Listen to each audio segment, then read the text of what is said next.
being here today. We've had a briefing to discuss an extraordinarily cold weather system that will be sweeping across the entire state of Texas.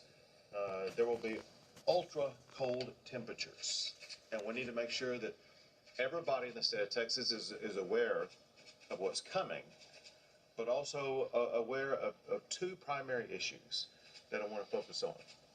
The first thing is we want to make it through this episode protecting the life of every Texan. And there are several ways we go about that. One is to ensure that every Texan is aware of what they can do for themselves to make sure that they do not expose themselves to cold temperature in a way that would cause them to lose their lives. Point being, when we get to the time periods that are going to be the coldest, the recommendation would be, if at all possible, for you to stay in your home or other locations so you're not going outside exposing yourself to that cold temperature. There will be additional information provided by Chief Nim Kidd that will be discussing warming centers in regions across the state of Texas in the event that anybody needs access to a location to keep themselves warm. The second thing we want to emphasize, because I know a lot of people are concerned, is the power going to stay on?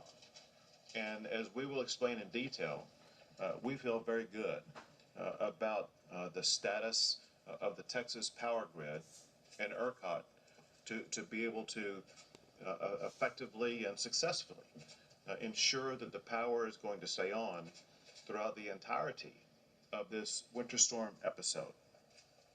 A couple of key things I want to cover, then I will pass it on to others to talk about. One is that there's going to be a lot of cold weather coming in beginning on Saturday through Wednesday. And you'll just see it moving in from the north and going all the way to South Texas. And so for those several days, beginning on Saturday, depending upon where you are, and then Saturday night, Sunday, all the way through Wednesday, you just need to be well prepared for a multi-day long period of being surrounded by extraordinarily cold weather. One thing that is less predictable, but based upon current predictions, is in our favor, and that is there's not a lot of precipitation that is expected to take place in the state of Texas during the storm. Now, there are certain areas based upon certain models that show that for 1 or 2 days that there could be some precipitation in central and in East Texas. But there's just no high level of probability at this time that that's going to take place.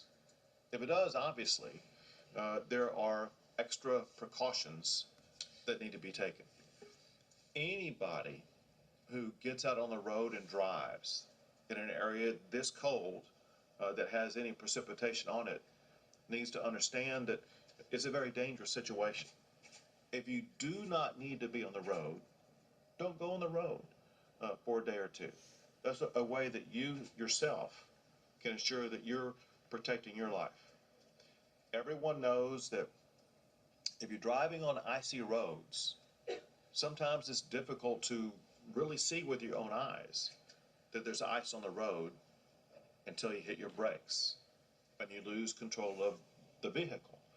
And so just be very, very cautious, because part of the precipitation coming down would be in the form of ice and turn into black ice, which is impossible to see. I cannot overemphasize, if you do not need to be driving, don't do so. Second, when precipitation comes down, it can weigh on trees and other objects that, because of the weight on trees and tree limbs, it can they can fall and hit power lines. And as Pablo Vegas will tell you more about here shortly, we want to make sure every Texan is fully informed about what to do in the event that a power line falls.